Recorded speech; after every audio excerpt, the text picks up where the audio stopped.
So, the topic for this afternoon is radical adaptation. If we could move to the first slide. So the topic today in the afternoon is radical adaptation. And why radical adaptation? Well, we've heard already that the world is failing to reduce... Thank you. Okay. So we've heard already the world is failing to reduce poverty in terms that would reduce climate vulnerability. And we've heard already that our emissions trajectory is such that there will be escalating climate effects. And we believe that adaptation should be ahead of the climate effects curve. If we're going to keep adaptation in front of the climate effects curve, we've got to do things better than we are at the moment. Adaptation at best is incremental. And we're going to address this issue, firstly, by having a look at some of the data which the analysis of World Bank data has shown. Secondly, we're going to hear from a group, Southern Voices, who are going to tell us about the expectations that civil society groups have of adaptation. And then we're going to look at the way that different social development policy areas could actually be used by national governments to make adaptation more effective, more radical, but based upon the strategies that the poor and climate vulnerable households are already engaged in. And those strategies are changes in their livelihoods or their livelihood base through migration, looking at the development of cities, knowing that an awful lot of the climate vulnerable end up in the periphery of large cities. We're going to be also looking at the way that the climate finance landscape can actually support more radical approaches to adaptation. And we're going to look at the way that social protection can be used in concert with support for climate resilience. The idea is to understand whether governments themselves can invest in support of radical adaptation through existing social development instruments. And then what we're going to ask you to do is for you to discuss in your tables where you see the best potential for radical adaptation. And then once you've discussed in your tables, we'll then ask one representative per table to make a comment following your 5 minutes worth of discussion. So this is data analyzed by a colleague, David Woodward, who at the moment is now in UNCTAD, and looking at the inequity of global economic growth, trying to answer the question, will economic growth enable the poor to earn their way out of climate vulnerability and poverty? And as you can see, since 1981, the share of global income growth between 1981 and 2010 hasn't favored the lower percentiles. So where are the poor? Where are the people who are in these lowest percentiles for income? And we can see that between 1981 and 2010, the proportion of the poor in the lowest percentiles are in sub-Saharan Africa, and there's been tremendous success in China in lifting people out of poverty. This is something we've known for a long time. However, the most important message is that the poor will increasingly be in Africa and South Asia, so it's there where these social development policy instruments need to be best implemented for adaptation. Now this is a rather depressing slide, again taken from World Bank data, and it separates out China from the rest of the world in terms of household income relative to world GDP.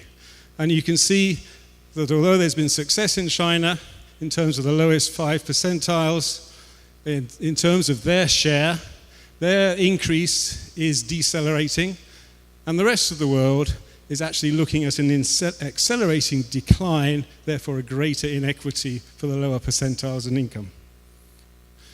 Now we believe that over time, and we know we've heard today, that we're already locked into climate change over the next generation. Even if we reach zero net emissions tomorrow, we wouldn't arrest the increasing escalation of climate change effects. Climate change effects need to be addressed through commensurate increases in climate risk management. And so this is what this graph basically depicts. It shows how climate risk management is related to the increasing effects, and we describe that in terms of two curves, development with and development without effective adaptation. And the question is, where are we on this curve? There are a number of countries who are already at the point whereby the green curve, the development with effective adaptation, is already leaving the curve where development is accompanied with poor or ineffective adaptation. There is a number of countries where we can see already that there is a climate variability adaptation gap. Now, how are we going to improve climate risk management at a scale that will bring everybody out of climate vulnerability? We need to do it through methods that are not projects, that are not small pilots, that are not necessarily just going to scale from what we think succeeds. We need to be more radical. We need to be thinking larger scale. We need to be thinking about vehicles of social development policy that can deliver proper adaptation, radical adaptation for the many, not just the few. This is a woman, not actually the woman who's described in the text, but someone very close to her. She lives in a part of northern Kenya where the increasing frequency of droughts have meant for this family that a few years ago they stopped being mobile livestock keepers because they lost their herd and they became sedentary, living around the edge of a town. They went from a herd of over 100 cattle to less than 7 and 3 goats. This family now depends upon food aid. These are the types of people that we want to be thinking about in terms of becoming beneficiaries of social development instruments used for radical adaptation. Now, what we've done in the past, I feel, and this is going to annoy some people, this is supposed to be an Ignite talk, so let's start igniting. And I've heard from Bettina that I should make people feel just sort of uncomfortable enough to be thinking about leaving the room. This might make you do that. I think that we have been spending too long on adaptation thinking about the means. We've been thinking about nappers and naps. We've been thinking about community-based adaptation. We've been thinking about transformative approaches. And we've been thinking about financial flows. We need to stop thinking about the means so much and concentrate on the ends, because the ends justify the means, as the old phrase goes, and the ends actually mean that some means are irrelevant. So, have we been caught napping? I hope not. I hope that what we're going to see in the future are naps that take radical adaptation seriously. What does that mean? If we start thinking about the ends, it means that we make forward projections in terms of the numbers of people that need climate resilience. We need to be setting targets in terms of total populations of climate vulnerable people. We need to have an M&E system that allows us to know how many of those people are leaving vulnerability. We also need to base our radical adaptation approaches on the livelihood choices that people are making. They are diversifying their agriculture. They are leaving agriculture and going to live at the edge of cities. They are drawing down on social protection. They are migrating, as I've said, and they are looking at different ways of managing their water resources. That's where radical adaptation needs to be active. We also need governments to be looking at the enabling environment and the incentive structures that actually means that people can do the adaptation that they want to do. And as I've said before, we need to be looking to identify suitable vehicles for harnessing climate resilience delivery, not NGOs, not projects. We need large scale, we need far-reaching, far-sighted adaptation. It's time to get radical. So with that, I'm going to ask Tania and Herbert to come and tell us what the CSOs expect adaptation to be like. Thank you, Simon. And good afternoon, everybody. I'm Tania Guillén from Nicaragua, and I'm the regional facilitator of the Southern Voices program for Latin America. What we want to present today to you is the initiative of the Joint Principles for Adaptation, which we believe is a civil society initiative to promote effective and equitable adaptation to climate change. Where are we working? At this moment, in the third phase of the program, we are working around 12 networks together, 3 of them in Latin America, other few in Africa, and then in Asia also. This is the result of 3 phases of the program, and there is the regional networks also. And what I'm going to present today is the joint principles for adaptation, but this is the result of some challenges that we identified in the previous phases regarding to adaptation.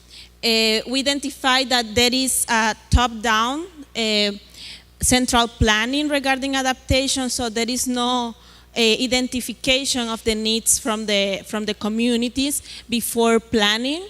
There is also a focus very strong on infrastructure regarding adaptation. Everything that we see in our in the plans of our governments regarding adaptation is infrastructure, and we believe adaptation is more than that. There is incoherence also and lack of coordination about within the different levels of governance, and from the ministry to local authorities and even the community leaders sometimes. Also, planning is not informed by the latest climate science, and we believe that is a problem, because if we want to adapt, we have to know to which scenario to adapt. If we are going to adapt to a 1.5 scenario, to a 2 degrees scenario, or 3, what is science saying at this moment? And also planning not followed by implementation at the local level or monitoring.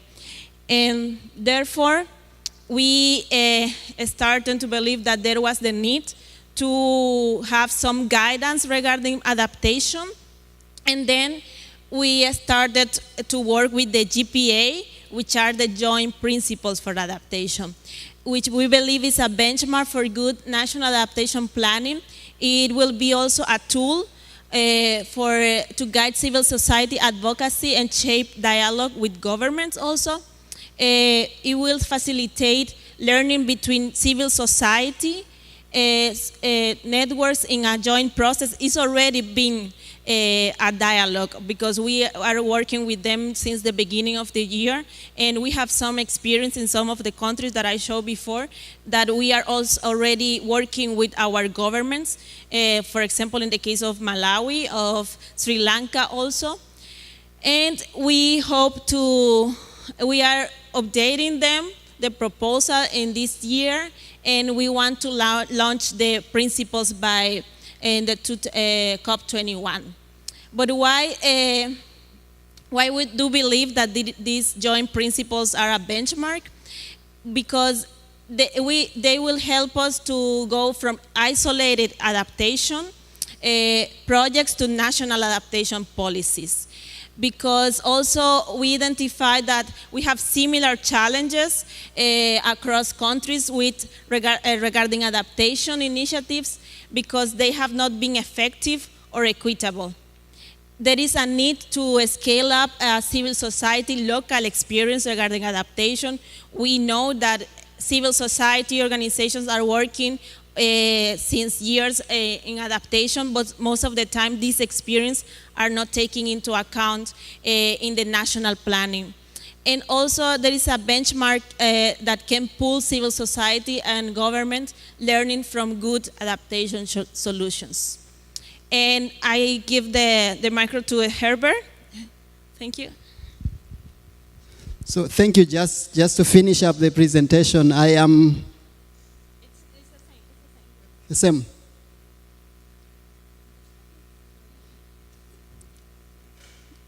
Yeah, so I also work with the program responsible for the Africa region.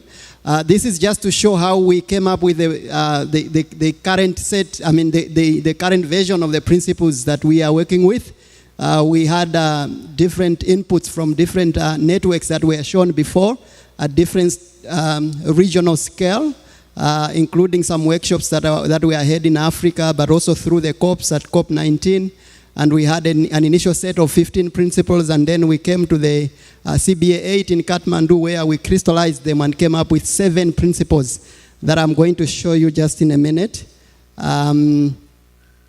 So the principles, the way they are read is to say that national framework for adaptation planning leads to more effective and equitable responses to climate change when the planning process is participatory and inclusive. So that's one of the first principles. Actually, you will see them on your tables. We have a copy on each and every table. So this is about inclusiveness in planning. The second one is that public funds for adaptation are utilized and managed transparently and with integrity.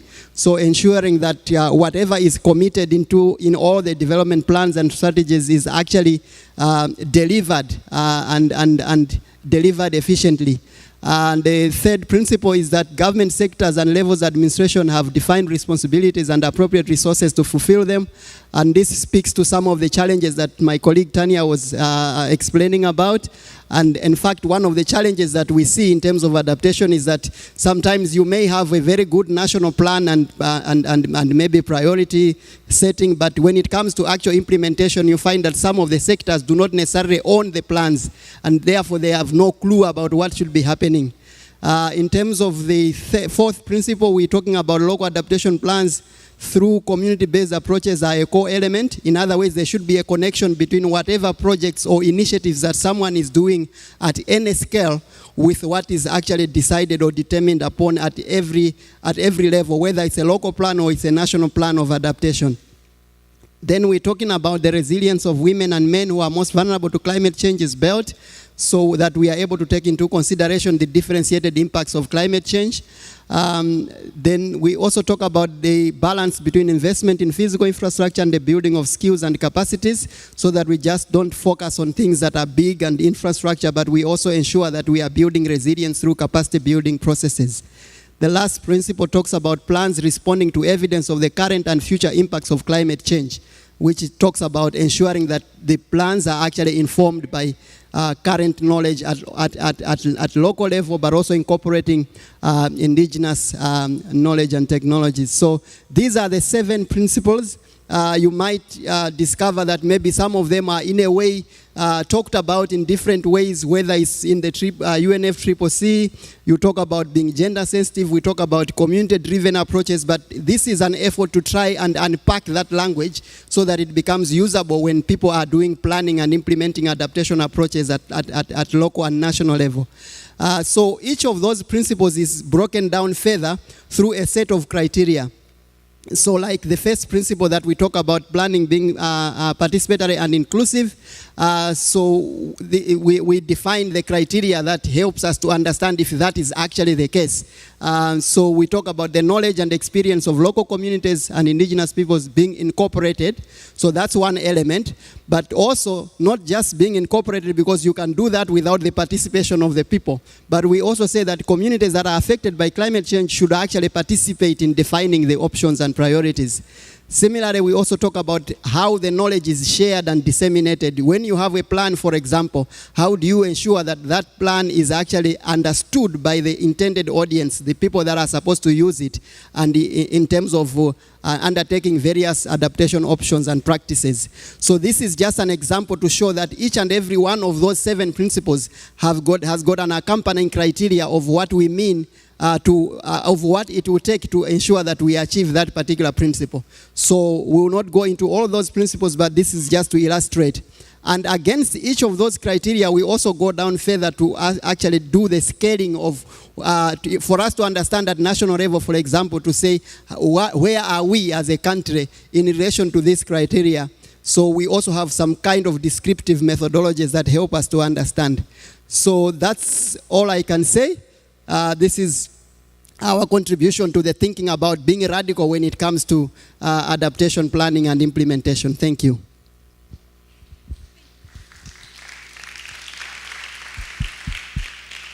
So thank you, Tania. Muchas gracias, Tania, y Herbert as well. So now that's the CSO voice, the expectations of adaptation. We're now going to hear a short series of initial case studies looking from a researcher's perspective at social development policy areas and we will then invite you as an audience and your groups to really, according to those principles and what you would expect effective adaptation to be, to assess with us what the case studies have produced. And I'm going to invite first Nanki Kaur from IIED to tell us about how the climate finance landscape can support radical adaptation. Thank you, Simon.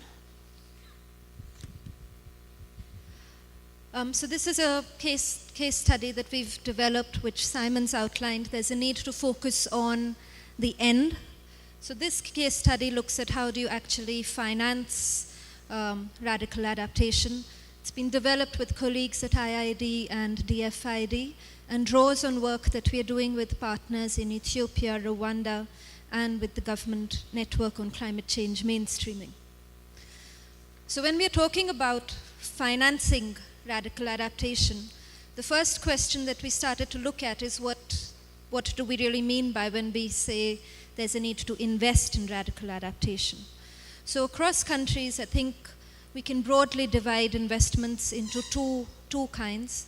The first falls into investing in planning systems that enable radical adaptation. So these could be what were mentioned before, climate information systems or policy frameworks that actually allow you to start thinking about medium and longer term responses. The second type is investing in direct adaptation action, action that actually transforms livelihoods or economies. So examples that are emerging include big investments in social protection aimed at transforming local livelihoods, and investments, for example, in green cities, which is something that Rwanda is focusing on as an approach to transforming its economy. We then, in the case study, started looking at, well, what are the financing needs of these investments? So the first thing that gets highlighted is that when you're thinking about financing radical adaptation, there is a need to mobilize and channel appropriate finance. So it's not any kind of financing, but we are talking about a need to mobilize scaled up finance, a need to provide long-term financing, because a lot of the return on investment when we're talking about adaptation comes in the future. So you do need long-term financing. And there is a need to provide flexible financing. So this, again, is quite important because investment in adaptation is going to be made in the context of climate-induced uncertainty. And therefore, you do need financing that supports more iterative investment pathways. After looking at this, we started looking at what are the current flows of climate finance, and this is something we highlighted in the last session, that the current flows in climate finance are slightly inappropriate in meeting the needs of of financing adaptation. So there is a big gap in the demand and supply of finance. A lot of the current finance is short-term.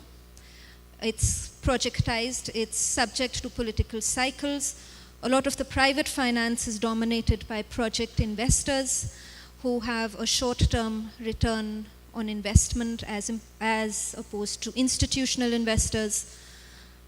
And we also see that there's currently a lack of flexible financing in the financial landscape. So for example, grants, which is an instrument that actually incentivizes investment in adaptation, is very low. There's only about 3% of all climate finance is currently being dispersed through the modality of grants. Looking at this, the case study then focuses on what are policymakers doing to actually transform the current flows of climate finance.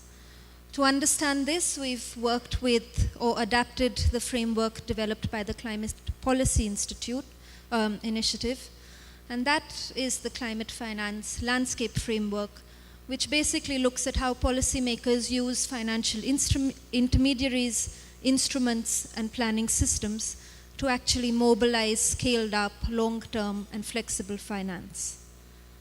So this is where we have emerging examples that are emerging on how to actually finance radical adaptation. The first one is in the choice of financial intermediaries. So what we are finding is that policymakers are being quite deliberate in their choice of the financial intermediary. So they are sort of choosing a mix and match of intermediaries. Some of them which have the potential of delivering long-term finance, flexible finance, include climate change funds. There are a lot of countries that are setting up national climate change funds. At the international level, there's the Green Climate Fund. All of these are designed to actually access different sources of finance and then manage them in a more programmatic way, so they can actually pool or blend different sources of finance. The other intermediary that seems to be quite popular is development banks. These again have the power to access different sources of finance, pool money, and actually channel that money to local level investors. And we also have examples of commercial financial intermediaries like equity and venture capital funds sort of being put into the landscape. We then looked at financial instruments, and here again countries are being quite thoughtful in the way they are deploying them. So there seems to be a definite choice in a sequenced deployment of financial instruments. So a lot of countries are starting off by using grants which pick up all the risk in investing in radical adaptation, and that is seen as a way to actually incentivize private sector investment in this area. And one that we haven't spoken about in the previous session is the focus on using financial planning systems. So this is something a lot of countries are doing when they're looking at managing public sources of finance. So they are sort of looking at integrating adaptation investment plans into their financial planning systems. That could include your fiscal policies. It could include integrating adaptation investment plans into regular budget and planning processes.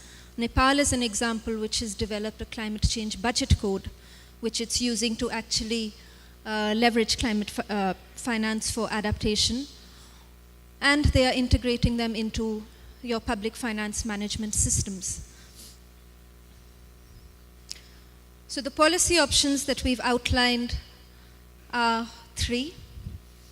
The first one is that countries or policymakers are focusing on a mix and match of financial intermediaries to diversify options to access and channel climate finance for radical adaptation.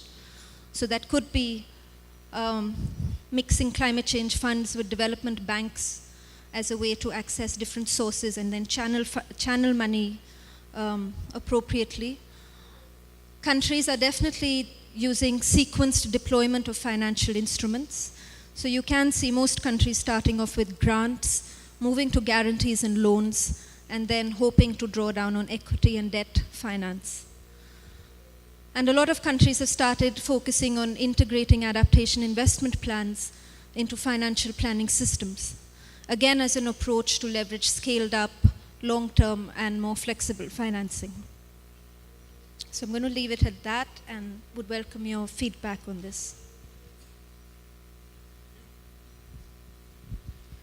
So that was the first of the researcher case studies. We're going to see a second now, which is looking at how city development can support more radical approaches to adaptation.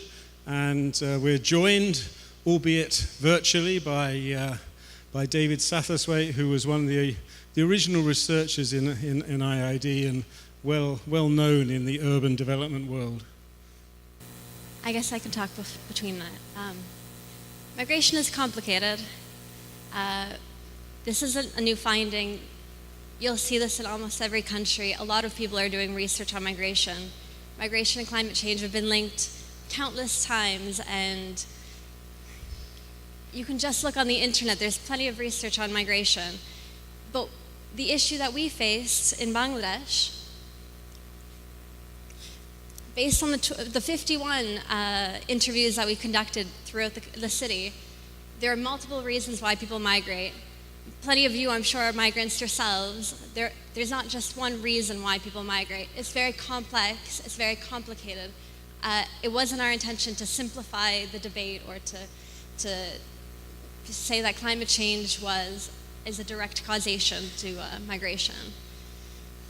And there's a number of various policies within Bangladesh, and they're informed by research, but I think one of the biggest issues that we faced was research was pointing to one aspect, not trying to simplify the debate, whereas policies, more often than not, were conflicted with promoting this, what people have coined climate refugees, which I think a lot of research would not agree with.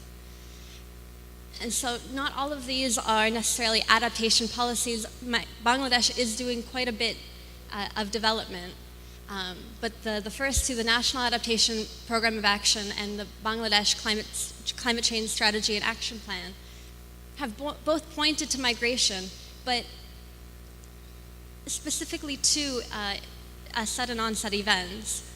Climate change will have slow onset, and I think the government has not responded as quickly to the research. And so these are some of the initiatives happening in Bangladesh. Only one of them is funded by the government of Bangladesh, and that's the Climate Victims Rehabilitation Project. I think we have Salim here, and he would be one of the first to point out the issue with using climate victims, that narrative, as we speak. Dr. Siddiqui had pointed to some of her research findings from the climate-related migration in Bangladesh. All of this is ongoing, but it's not yet supported by the government. And I think there's a big need in what we talk about today and tomorrow on linking research to policy. Migration will continue to happen. How adaptation responds to that and how both of them feed into one another is very important. And so these are, based on the briefing that was distributed, these are some of the steps that we believe should happen. There should be a rights-based approach. Financial assistance should be given to those left behind. We should be giving agency to individuals to decide how they choose to develop themselves, whether that be in migration or in their areas of origin. One of the biggest issues, I think, is changing the mindset, not just of this community, but also of governments, not to look at climate change as being the sole factor to migration. It's one of many, and it should be encouraged as a tool. And I look forward to hearing the discussion, and hopefully this wasn't too controversial. I know it's a very political issue, and we're at the climate negotiations, and we all know where migration is going in that. For you? Thanks. So Rob, we're not going to have the last presentation. The time has beat us. So there was some work done on social protection and how it complements climate resilience support through collective action in Kenya. If you want some information on that, we have a briefing up the front here.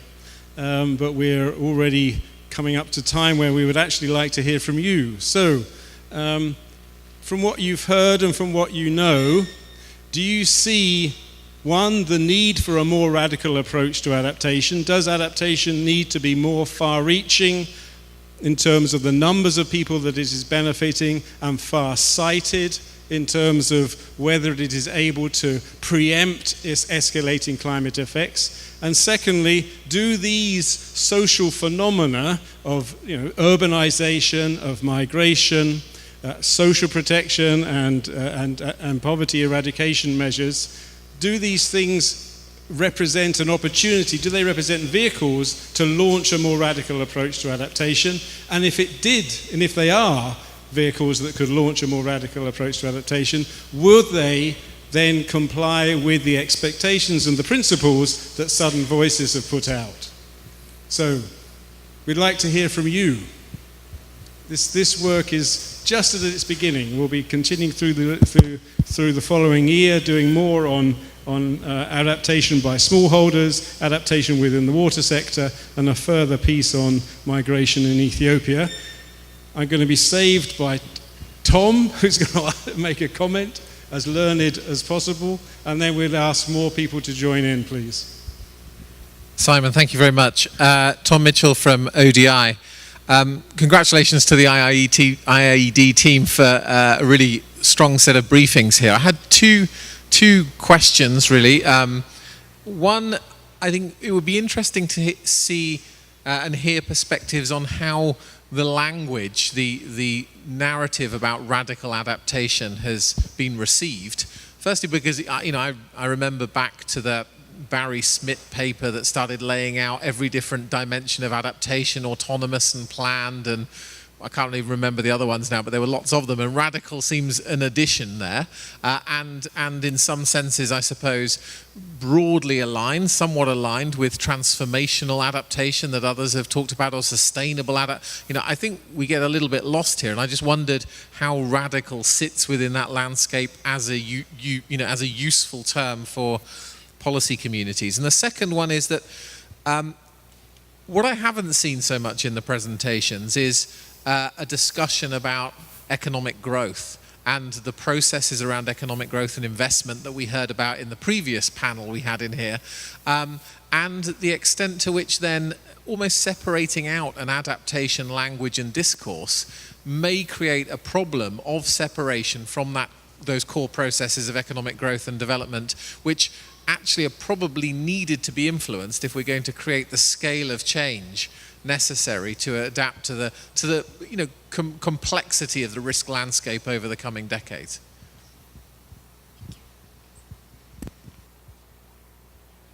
Other comments, questions, please? Yes, over here. Hello, Angelica Shamirina from SGF's UNDP Small Grants Program. Since we're working with the communities, I actually have a question about community-based adaptation. In this landscape that you researched that you did on radical adaptation and finance, how do you see the role of community-based adaptation? Do you see it as a separate, or is just a part of, because I saw, it was one example from India, but I'm interested if you see it more as a separate, something we should advocate more funds towards, or you see it as a general landscape which should trickle down, or because we have a program on community-based adaptation, so I'm very interested how you view it.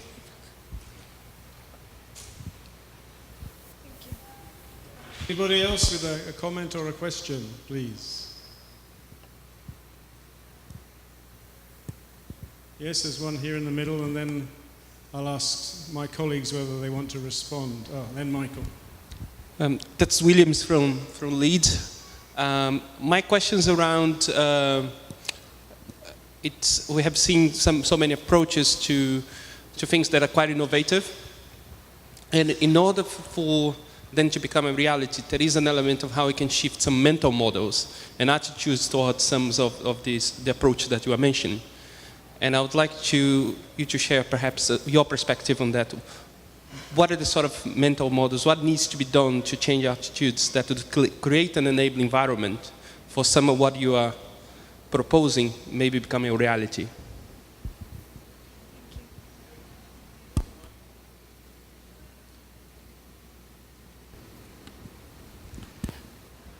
Michael Mullen, OECD. Thanks to all the presenters.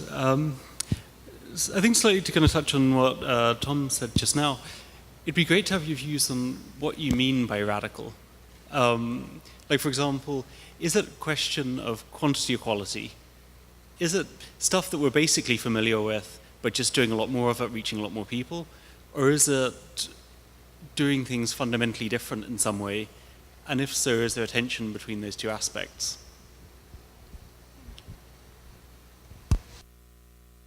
Oh, there's one more at the back there. Y si quieren hacer sus preguntas en castellano, también lo podemos acomodar. si los puedo escuchar bien. Yes, well, I can speak in English. I have a question, because we are using a very interesting word, radical adaptation, but not resilience, for instance. This is a kind of conceptual question. Why did you make this choice? Why you're not using that one, and instead of that, radical adaptation? I'm going to ask my colleagues if they want to pick up some answers, some responses first, then I'll... All right. So I'll go first. Why radical, and does radical ignore growth? Well, at the beginning, Tom, we set out some analysis of the way that growth is not percolating, is not trickling down to those that we would consider to be most climate vulnerable at a rate which we would expect it then to reduce climate vulnerability with escalating effects. However, having said that, what is, and Stephanie put up a graph that shows some of the push and pull factors pushing people out of the rural into the urban and drawing them into the urban, and those are growth issues, definitely. If a country can afford social protection, which we didn't get into, that's an issue of growth and being able to capture growth through tax and being able to reinvest that tax through. So we're not radical does not mean it's not turning its back on the role of economic growth to generate and to support adaptation by people.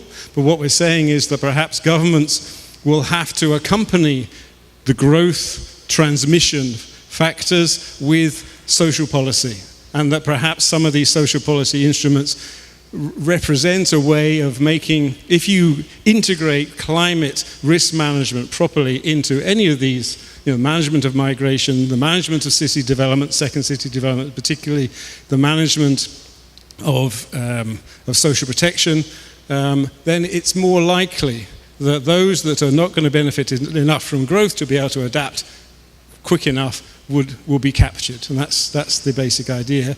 And in terms of defining what is radical and whether it's a dangerous term to use or not, you'll be surprised this term was negotiated over weeks with DFID, who's probably one of the most conservative organizations with regard to what does a term mean, and it found some echo there. So we're not wedded to it. Celine just doesn't like it at all, and we put it out there as being provocative. And what does it mean? From my understanding, and it is about the ends. The other things are about the means, and the means are very, very important. But the ends, the sort of the scale of the task is such that I think we not only have to scale up from success, we have to be finding another gear, or several other gears. And I think the way that we're going at the moment with incremental successes won't enable us to get to the point whereby adaptation would have lost the race. And what does it mean? It means being far-sighted, so preempting climate tipping points for certain types of people and certain types of livelihoods, and it borrows from the high-level panel of, we're not going to leave anybody behind. It needs the universality which is embedded within the SDGs, and it means that it is far-reaching and far-sighted. And we would hope that if it is both of those things, that it would be just, or that there would be a resonance of climate justice within the approach taken to this, to a more far-reaching and far-sighted adaptation. Radical is easier to use, and it gets a response. But I agree with you; it's about justice.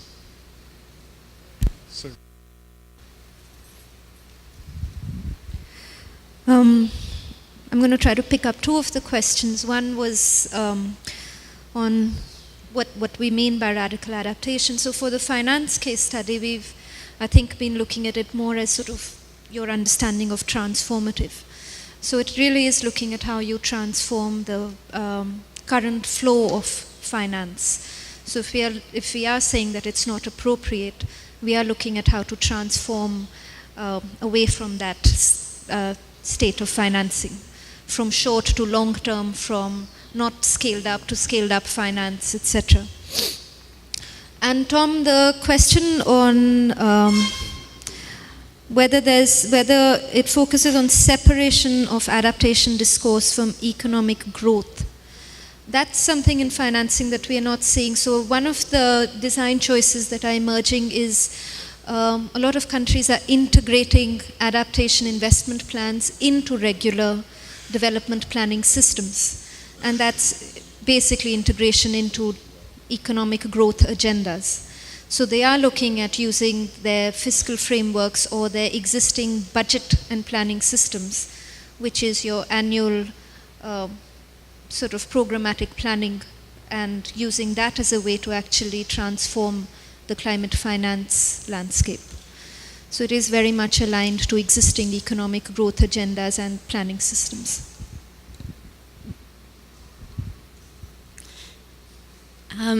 I'll try to answer two questions, one on resilience and one on changing the attitudes.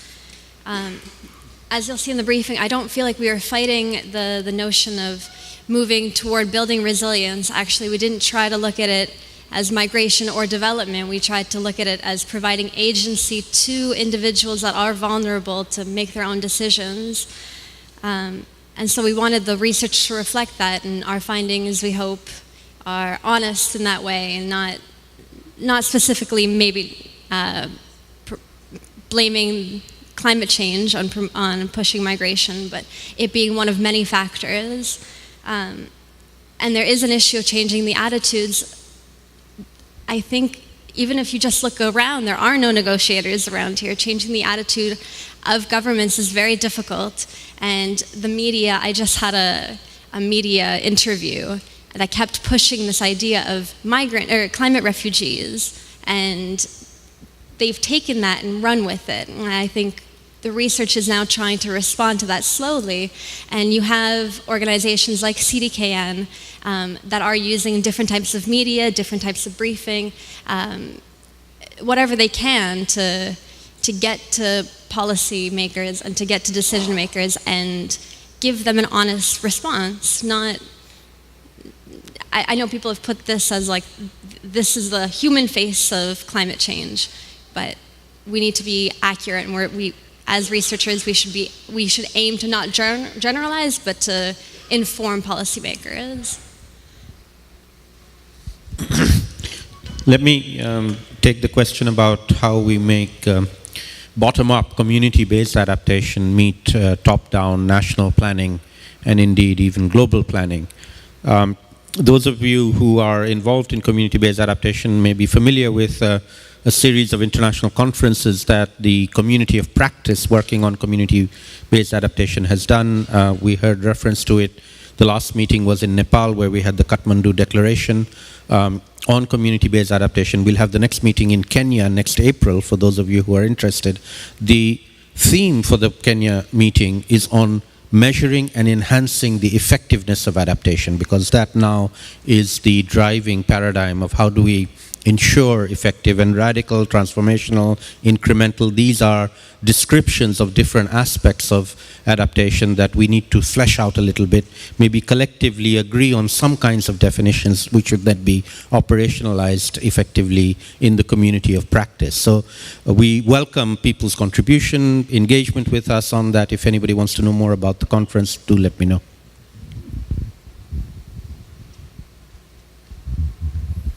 Thank you. So we are now over time.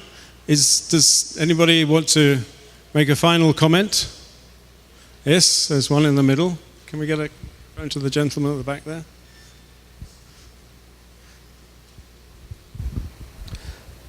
Thank you very much. Sustin Chiota from Malawi, lead in Malawi. I wanted to make a comment on the flexible funding, which I thought was quite a good idea. Just to share the experience we had in Malawi, we developed solar dryers for fish for women, and we noticed that they gained by 30% the fish that they were preserving because of the solar dryers, and in fact their income also improved quite a lot. But what happened in the third year of our program is that the lake from where they were getting the fish dried because of 2 successive years of poor rainfall. And so the question is, this flexible financing, I didn't see in your comment, are you addressing it to finances, governments, who should actually be convinced that this is the way to go because of the way that we're experiencing variability? The final question is on gender in relation to migration. What we've noticed in Malawi is that there tends to be skewed migration in response to environmental stressors. Basically, the men leave first and the women are left behind. So in terms of the Bangladesh case study on migration as an adaptation, how is the gender issues faring out?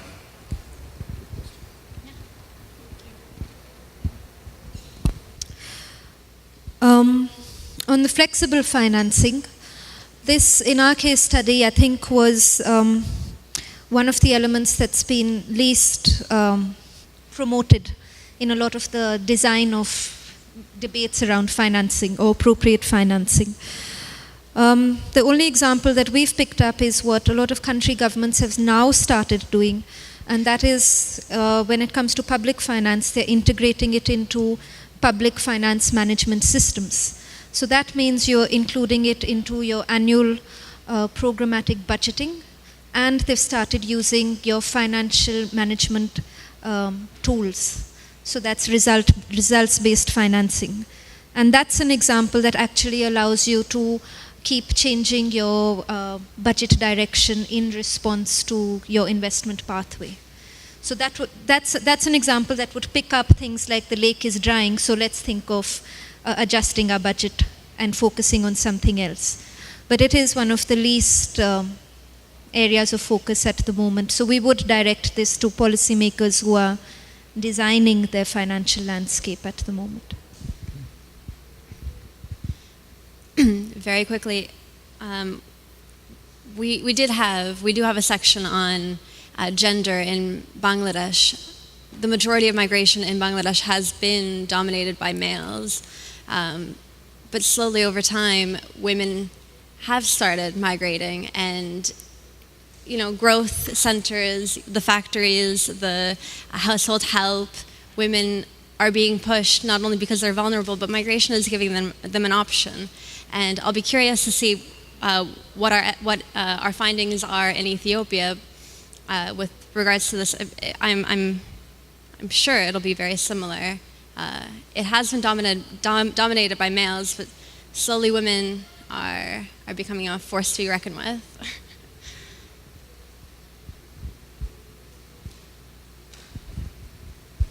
Okay, thank you.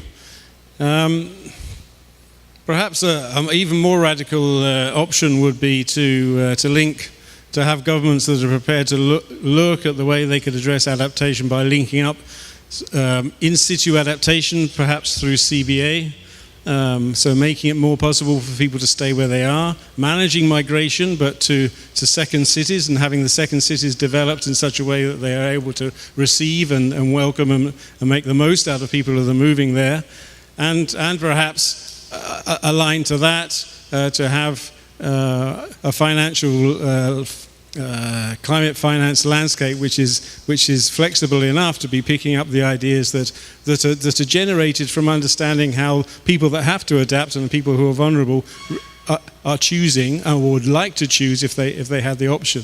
So I think there's an issue here of, can these instruments be used, and then can they be used in some kind of way that's aligned, such that you have a genuine sort of scaling up of adaptation possibilities for people in the position of climate vulnerability and poverty that really need to adapt.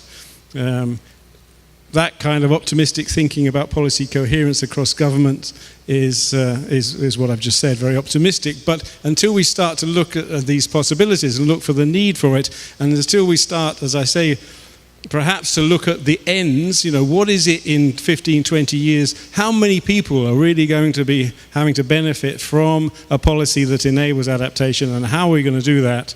I think until we get to that point, we will probably be fixated with the way that adaptation is happening rather than the scale of the task that's in front of us.